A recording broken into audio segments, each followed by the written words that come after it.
Alwal corporator శాంతి శ్రీనివాసరెడ్డి తన కార్యాలయంలో చాయ్ pay చర్చ కార్యక్రమం నిర్వహించారు. అల్వాల్ మండలం ఆశా వర్కర్లతో తేనెటి విందు ఏర్పాటు చేసి వారికి ఉన్న సమస్యలపై చర్చించారు. ఈ సందర్భంగా ఆశా వర్కర్లు పలు సమస్యలపై కార్పొరేటర్కు విన్నవించారు. ముఖ్యంగా సెంటర్స్ కూడా లేని ప్రదేశాలు ఉన్నాయని, కనీసం కూర్చోవడానికి కుర్చీ లేక సరైన వస్తువులు లేవని, మూత్రశాలలు కూడా లేవని వెల్లడించారు. బుధవారం, శనివారం గర్భిణీలకు కానీ పిల్లలకు కానీ వ్యాక్సిన్స్ వేయడానికి సరైన వస్తువులు లేవని పేర్కొన్నారు. వారికి కావాల్సిన సదుపాయాల కోసం ఎమ్మెల్యే దృష్టి తీసుకెళ్లి పైస్థాయి అధికారులకు విన్నవించే ప్రయత్నం చేస్తానని కార్పొరేటర్ ఆశా వర్కర్లకు హామీ ఇచ్చారు.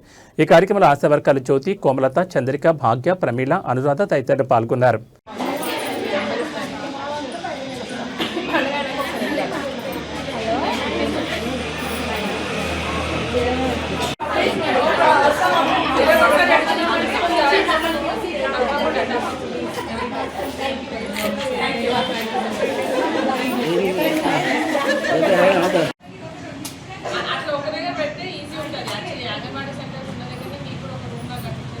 మెయిన్ ఏం మన దగ్గర ప్లేస్ ఇష్యూ గవర్నమెంట్ తలకుంటే నెక్స్ట్ ఎలక్షన్స్ కార్పొరేట్ ఎలక్షన్స్ అయిపోయాక మళ్ళీ గెలిస్తే ఖచ్చితంగా నేను వీటి గురించి నేను ఫస్ట్ అవే పెడతాం.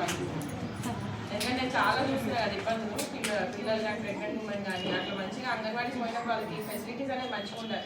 అవి వేరే అవసరమైన ఫెసిలిటీస్ ఇవ్వట్లేదు. మొన్న పోయినా నేను ఇక్కడ రాజీవిక సెషన్కి పెద్ద పెద్ద గిన్నెలు ఆల్రెడీ ఉన్నాయి, మళ్ళీ అవి ఇచ్చిందండి. ఎందుకు కొత్త అట్లా పెట్టినాము వేస్ట్గా. అక్కడ ఏం అవసరమైన రిక్వైర్మెంట్ ఇస్తే బాగుంటుంది కదా, కనీసం అడిగి అవసరమైన ఇస్తే పబ్లిక్ యూజ్ అవుతుంది. అదే మళ్ళీ ఇస్తే అవన్నీ నెట్టి కుక్కర్ అన్నీ ఏమో ఇచ్చేవాళ్ళు. మళ్ళీ డబ్బాలు కుక్కర్ లాంటి అవి అవన్నీ ఇచ్చినట్ట.